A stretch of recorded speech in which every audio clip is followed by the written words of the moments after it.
దేవుని బిడ్డలారా, మన ప్రభువును రక్షకుడైన యేసుక్రీస్తు వారి యొక్క శ్రేష్టమైన నామములో మీ అందరికీ కూడా హృదయపూర్వకంగా శుభములు వందనాలు తెలియచేస్తున్నాను. ప్రభు యొక్క మహాకృపను బట్టి మరి యొక్క శుక్రవారము దేవుని యొక్క సన్నిధానములో ఇటు రీతిగా కూడుకొనడానికి దేవుడు మనకు అనుగ్రహించిన గొప్ప తరుణమును బట్టి సమస్త మహిమ ప్రభువుకే ఆరోపిస్తూ ఈరోజు బాప్తిస్మమిచ్చు యోహాను గారి గురించి నేను కొన్ని మాటలు మీతో పంచుకోవడానికి ఇష్టపడుతున్నాను. గత వారము అననీయ సప్పీరాల గురించి మనం తెలుసుకున్నాం. బైబిల్ గ్రంథంలో ఒక విషాదకరమైనటువంటి సంఘటన ఏంటంటే అననీయ సప్పీరాల యొక్క మరణం. వారు దేవుని యొక్క సన్నిధానంలోనే వారు మరణించినటువంటి సంఘటన మనం చూస్తున్నాం. ఈరోజు బైబిల్ గ్రంథంలో మరి యొక్క ప్రత్యేకమైనటువంటి వ్యక్తి బాప్తిస్మమిచ్చు యోహాను గారి గురించి నేను కొన్ని మాటలు మీతో పంచుకోవడానికి నేను ఇష్టపడుతున్నాను. ఈయన జీవితము చాలా ప్రత్యేకమైనది. ఈయన పుట్టుక మొదలుకొని ఈయన మరణము వరకు కూడా ఈయన యొక్క జీవితము చాలా శ్రేష్టమైనదిగా బైబిల్ గ్రంథంలో మనందరికీ కూడా కనిపిస్తూ ఉన్నది. సాధారణంగా ప్రవక్తలైనటువంటి వారి గురించి మనం చూస్తే పాత నిబంధనలో దేవుని పేరిట అద్భుత కార్యములు చేసేటివారు ఉన్నారు. దేవుని పేరిట గొప్ప కార్యాలు ఆశ్చర్య కార్యములు చేసేటివారు ఉన్నారు. అలాగే దేవుని పేరిట కోపపడినటువంటి ప్రవక్తలను కూడా మనము చూస్తూ ఉన్నాం. కానీ బాప్తిస్మమిచ్చు యోహాను గారు ఆ కోపంలోనికి చెందినటువంటి వారు కాదు. ఎందుకంటే ఆయన దేవుని యొక్క పేరిట ఎప్పుడు కూడా ఆయన కోపపడినట్లుగా లేదంటే ఇలాగ అద్భుతాలు చేసినట్లుగా కూడా ఇక్కడ మనకు కనిపించదు. కానీ ఈయన యొక్క ప్రత్యేకమైనటువంటి కొన్ని లక్షణాలు నేను మీ ముందు ఉంచడానికి ఇష్టపడుతున్నాను. యోహాను సువార్త 1వ అధ్యాయంలో 19 నుంచి 28 వచనాలు మనం చదువుకున్నాం. నీవు ఎవడవని అడుగుటకు యూదులు యెరూషలేము నుండి యాజకులను లేవీయులను యోహాను యొద్దకు పంపినప్పుడు అతడు ఇచ్చిన సాక్ష్యము ఇదే. నీవు ఎవడివి అని అడగడానికి వారు వచ్చారంట. యాజకులైనటువంటి వారు లేవీయులైనటువంటి వారు ఆయన యొద్దకు వచ్చినటువంటి సందర్భంలో బాప్తిస్మం ఇచ్చేటువంటి యోహాను గారు ఇచ్చినటువంటి శ్రేష్టమైనటువంటి గొప్ప సాక్ష్యం మనం చూస్తున్నాం. చూడండి, మొట్టమొదటిగా ఆయన తన గురించి ఏమని సాక్ష్యం ఇచ్చుకుంటున్నారంటే 20-21 వచనం చూస్తే 20-21 వచనం చూస్తే అతడు ఎరుగననక ఒప్పుకొనెను, క్రీస్తును కానని ఒప్పుకొనెను. కాగా వారు మరి నీవు ఎవరవు, నీవు ఏలియావా అని అడుగగా అతడు కాను అనేను. నీవు ప్రవక్తవా అని అడుగగా కానని ఉత్తరమిచ్చాను. ఇక్కడ మొట్టమొదటిగా మనం చూస్తే వారు ఏమడుగుతున్నారంటే నీవు క్రీస్తువా, మెస్సయ్యవా అని వారు అడుగుతున్నట్లుగా మనం చూస్తున్నాం. క్రీస్తు మెస్సయ్య గురించి యూదులు ఎదురు చూస్తున్నటువంటి తరుణములో, మెస్సయ్య గురించి వారు ఆశగా కనిపెడుతున్నటువంటి తరుణములో బాప్తిస్మం ఇచ్చేటువంటి యోహాను గారు ఆయన బాప్తిస్మిస్తూ అనేక మందికి మారు మనస్సును గురించి దేవుని యొక్క రాజ్యం గురించి ఆయన బోధించుచున్నటువంటి ఆ సందర్భంలో వారు అడుగుతున్నారు, నీవు మెస్సయ్యవా, మేము కనిపెడుతున్నటువంటి వాడవు నీవేనా అని అడిగినప్పుడు ఆయన ఏమంటున్నారు, నేను మెస్సయ్యను కాను, నేను మెస్సయ్యను కాను. ఆయన ఏమంటున్నాడంటే అక్కడ ఇంకొక శ్రేష్టమైనటువంటి మాట, అతడు ఎరుగననక నాకు తెలియదు అని ఆయన చాలా యథార్థంగా ఒప్పుకుంటున్నట్లుగా మనం చూస్తున్నాం. ఎరుగననక నేను కాదు అని ఒప్పుకుంటున్నట్లుగా మనం చూస్తున్నాం. ఇది ఆయన యొక్క శ్రేష్టమైనటువంటి లక్షణం. క్రైస్తవ విశ్వాసులలో ఉండాల్సినటువంటి లక్షణం ఇదే. యథార్థత ఖచ్చితంగా ఉండాలి. మోషే గారిని కూడా దేవుడు ఐగుప్తు దేశానికి పంపిస్తున్నప్పుడు మోషే గారు అంటారు, అయ్యా నేను నోటి మాంద్యము గలవాడను. ఇశ్రాయేలు జనాంగము చాలా గొప్పది, అది చాలా ఉన్నతమైనటువంటి జనాంగం. కాబట్టి వారిని నడిపించడానికి నా జ్ఞానము నా యుక్తి సరిపోదు. కాబట్టి నేను నోటి మాంద్యము కలిగినటువంటి వాడను. దేవుని దగ్గర యథార్థంగా ఆయన ఒప్పుకుంటున్నటువంటి విషయం మనం చూస్తున్నాం. అలాగే సొలొమోను గారి జీవితంలో కూడా ఇదే. దైవ దర్శనం అతనికి కలిగినప్పుడు నీకేమి కావాలని అడిగినప్పుడు సొలొమోను గారు కూడా ఏమంటున్నారు, ఈ ఇశ్రాయేలు ఈ యొక్క సామ్రాజ్యాన్ని పాలించడానికి నాకేం కావాలి, వివేకం ఇచ్చేటువంటి జ్ఞానము నాకు కావాలి. నాకు వివేకం ఇచ్చేటువంటి జ్ఞానము లేదు, నేను పసిబాలుడను. నిజానికి అతను రాజు కదండి, సొలొమోను రాజు. రాజు ఎప్పుడు కూడా తగ్గడు, ఎప్పుడు కూడా తగ్గడానికి ఇష్టపడడు. కానీ సొలొమోను గారు యథార్థంగా ఒప్పుకుంటున్నారు, నేను ఇశ్రాయేలు ప్రజలను పాలించడానికి నాకు వివేచనతో కూడినటువంటి జ్ఞానమును దయచేయి.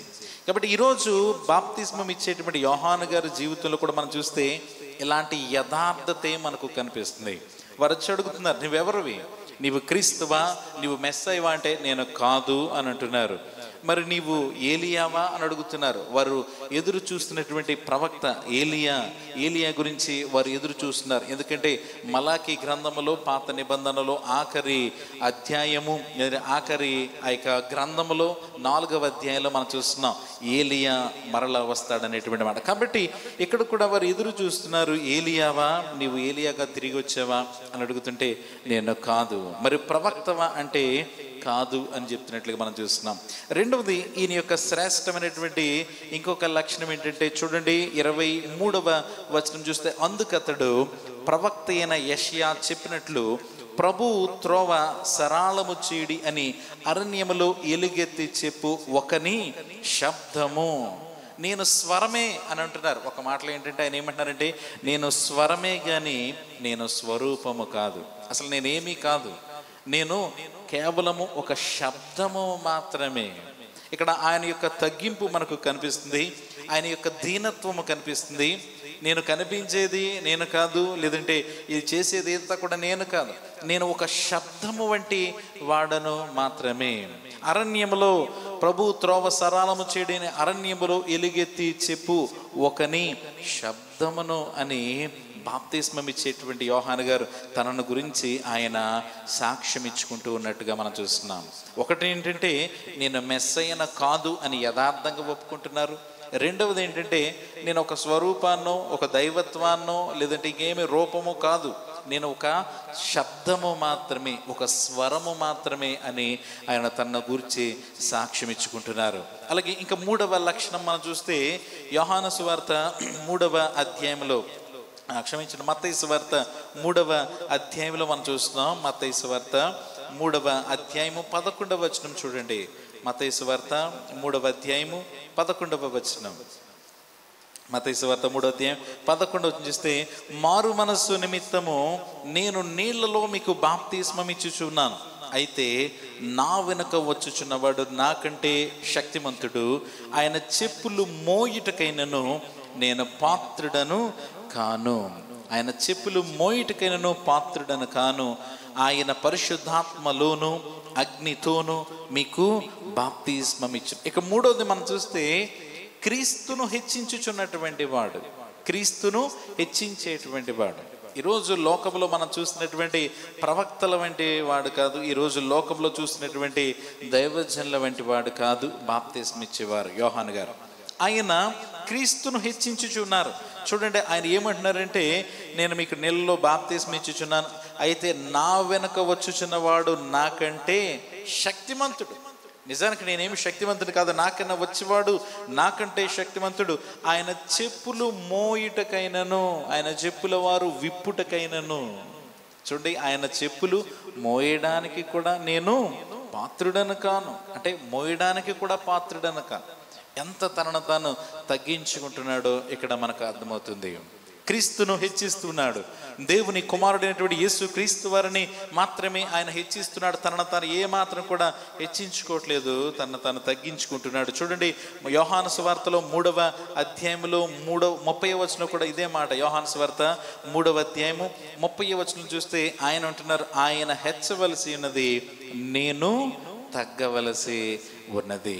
ఆయన హెచ్చవలసి ఉన్నది, ఆయన తగ్గవలసి ఉన్నది. యేసుక్రీస్తు వారిని హెచ్చిస్తున్నటువంటి ఒక గొప్ప సేవకుడిగా మనం చూస్తున్నాం. ఆయన చెప్పుల వారు విప్పడానికి కూడా నేను పాత్రుడను కాను, ఆయన చెప్పులను మోయడానికి కూడా నేను పాత్రుడను కాను. ఇంకా ఏమంటారంటే, ఆయన పరిశుద్ధాత్మలోను అగ్నితోనూ మీకు బాప్తిస్మం ఇచ్చుచున్నాను, నేనైతే బాప్తిస్మ ఇస్తారు, నేనైతే మీకు నీళ్లలో బాప్తిస్మ ఇస్తున్నాను, కానీ యేసుక్రీస్తు వారు పరిశుద్ధాత్మలో అగ్నిలో బాప్తిస్మ ఇస్తారు. కాబట్టి మీరు ఆయన యందు విశ్వాసం ఉంచాలి, ఆయన మాత్రమే హెచ్చింపబడాలి. ఇక 4వ లక్షణం మనం చూస్తున్నాం. ఒకటేమో మెస్సయ్యను కాదు అని యథార్థంగా ఒప్పుకుంటున్నాడు. రెండవది ఏంటంటే నేను కేవలము ఒక శబ్దము మాత్రమే అని అంటున్నారు. నేను కేవలం ఒక శబ్దం మాత్రమే, ఒక స్వరూపం ఏమీ కాదు అంటున్నారు. మూడవది మనం చూస్తే క్రీస్తును మాత్రమే ఆయన హెచ్చిస్తున్నారు. ఇక 4వది మనం చూస్తే నిస్వార్థమైనటువంటి పరిచారకుడిగా ఈ యోహాను గారు మనకు కనిపిస్తున్నారు. చూడండి, యోహాను సువార్త మొదటి అధ్యాయంలో 35వ వచనం నుంచి 40 వచనాలు మనం చూస్తున్నాం. యోహాను శిష్యులు ఇద్దరు నిల్చుచుండగా అప్పుడు యేసుక్రీస్తు వారు అటువైపు వెళ్తుంటే అతడు నడుచుచున్న యేసు వైపు చూచి, ఇదిగో దేవుని గొర్రె పిల్ల అని చెప్పాను. అతడు చెప్పిన మాట ఆ ఇద్దరు శిష్యులు విని యేసును వెంబడించిరి. యేసు వెనుకకు తిరిగి వారు తను వెంబడించి చూసి మీరేమి వెదకుచున్నారని వారిని అడుగుగా, రబ్బీ నీవు ఎక్కడ కాపురం ఉన్నావని ఆయన అడిగిరి. రబ్బీ అను మాటకు బోధకుడని అర్థము. వచ్చి చూడుడని ఆయన వారితో చెప్పగా వారు వెళ్ళి ఆయన కాపురమున స్థలమును చూచి ఆ దినమున ఆయన యుద్ధ బస చేసిరి. అప్పుడు పగలు రమారమి 4 గంటల వేళ ఆయన యోహాను మాట విని ఆయనను వెంబడించిన ఇద్దరిలో ఒకడు సీమోను పేతురు యొక్క సహోదరుడైన ఆంద్రేయ. చూడండి, ఇక్కడ మనం చూస్తే నిస్వార్థమైనటువంటి సేవకుడు, బాప్తిస్మం ఇచ్చేటువంటి యోహాను గారికి శిష్యుడిగా ఉన్నటువంటి ఈ ఆంద్రేయను ఈయన ఎక్కడికి పంపిస్తున్నారు? యేసుక్రీస్తు వారిని వెంబడించమని పంపిస్తూ ఉన్నారు. ఈరోజు ఈ బాప్తిస్మం ఇచ్చే యోహాను గురించి కానీ ఆలోచన చేస్తే నేటి సేవకులకు ఈయనకి చాలా వ్యత్యాసం కదండి. ఈరోజు లోకంలో దైవ సేవకులు ఎలా ఉన్నారంటే తమకు శిష్యులను చేసుకునే వారు ఉన్నారు, తమను వెంబడించేటువంటి వారిని చేసుకునేటువంటి వారు ఉన్నారు.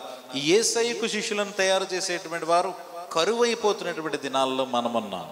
కానీ బాప్తిస్మం ఇచ్చేటువంటి యోహాను గారు ఏం చేస్తున్నారంటే తన శిష్యుడను యేసుక్రీస్తు వరకు అప్పచెప్తున్నారు. యేసుక్రీస్తు వారు అదుగు వెళ్తుంటే, ఇదిగో లోక పాపములు మోసుకొని పోవు దేవుని గొర్రెపిల్ల ఇతడు, మీరు వెంబడించాల్సింది ఇతనిని అని చెప్పి ఎవరిని పంపిస్తున్నారు? ఆంద్రేయను పంపిస్తున్నారు.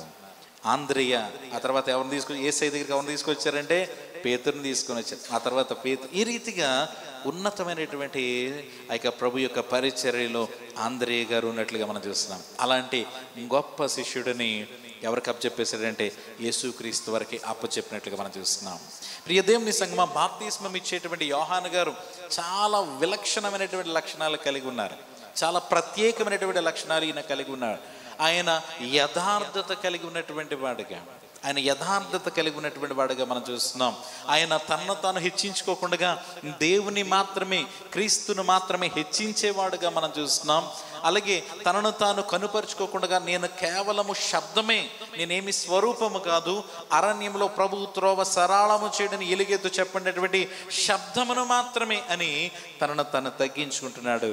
చివరికి యేసయ్య వైపు తన శిష్యులను నడిపిస్తూ ఉన్నట్లుగా మనం చూస్తున్నాం. కాబట్టి ఈరోజు దేవుని యొక్క సన్నిధానంకి వచ్చినటువంటి మనము కూడా బాప్తిస్మం ఇచ్చేటువంటి యోహాను గారు లాంటి ఇలాంటి శ్రేష్టమైనటువంటి లక్షణాలు మనం కలిగి ఉండాలి. బాప్తిస్మం ఇచ్చేటువంటి యోహాను గారు లాంటి ఉన్నతమైనటువంటి లక్షణాలు మనం కలిగి ఉండాలి. ఒకటి, యథార్థత మనము కలిగి ఉండాలి. రెండవది, మనం ఏ విషయంలో కూడా అతిశయించకుండగా, ఆయన అతిశయించట్లేదు కదా, నేను శబ్దం మాత్రమే అని తనను తాను అలాంటి దీనత్వము, అలాంటి తగ్గింపు మనము కలిగి ఉండాలి. మూడవది, యేసుక్రీస్తు వారికి మాత్రమే మహిమార్థంగా, యేసుక్రీస్తు వారికి మాత్రమే హెచ్చించేటువంటి రీతిగా మనము దేవుని యొక్క సన్నిధానంలో ఉండాలి. ఇక 4వది మనం చూస్తే దేవుని యొక్క సన్నిధానంలో నిస్వార్థమైనటువంటి పరిచర్య చేసేటువంటి వారముగా ఉన్నప్పుడు, బాప్తిస్మం ఇచ్చేటువంటి యోహాను గారి గురించి అనేకమైనటువంటి గొప్ప సాక్ష్యం మనం చూస్తున్నాం. స్త్రీలు కనిన వారిలో బాప్తిస్మం ఇచ్చే యోహాను అంత గొప్పవాడు లేడు. ఇది ఆయన గురించి దేవుని యొక్క వాక్యం ఇస్తున్నటువంటి సాక్ష్యం, యేసుక్రీస్తు వారు ఇస్తున్న శ్రేష్టమైన సాక్ష్యం. అలాగే అతడు పుట్టినందున అనేకులు సంతోషిస్తారు. కాబట్టి ఎందుకు అతడు పుట్టిన అనేకులు సంతోషిస్తున్నారంటే ఆయనకున్నటువంటి ఇలాంటి ప్రత్యేకమైనటువంటి లక్షణాలు. కాబట్టి ఈరోజు మనము కూడా దేవుని నామ మహిమార్థమై ఉండాలంటే యథార్థత మనము కలిగి ఉండాలి. రెండవది, మనము కూడా మనల్ని మనం తగ్గించుకుని అతిశయించకుండా తగ్గించుకునే వారంగా ఉండాలి. క్రీస్తును మాత్రమే హెచ్చించే వారంగా ఉండాలి. నాలుగవది, ప్రభు యొక్క సన్నిధానంలో నిస్వార్థమైనటువంటి పరిచర్య చేసేటువంటి వారంగా ఉన్నప్పుడు బాప్తిస్మం ఇచ్చే యోహాను జీవితం ఈ లోకంలో అకస్మాత్తుగా అంతమైపోయింది. ఆయన యొక్క జీవితం ముగిసిపోయింది. కానీ ఆయన యొక్క జీవితము దేవుని యొక్క రాజ్యంలో ముగింపు లేనిది. కాబట్టి అలాంటి శ్రేష్టమైనటువంటి ఉన్నతమైనటువంటి నిత్య రాజ్యంలోనికి మనం అందరూ కూడా చేరుదాం. అటు కృప పరిశుద్ధాత్మ దేవుడు మనందరికీ కూడా అనుగ్రహించును గాక. ఆమేన్.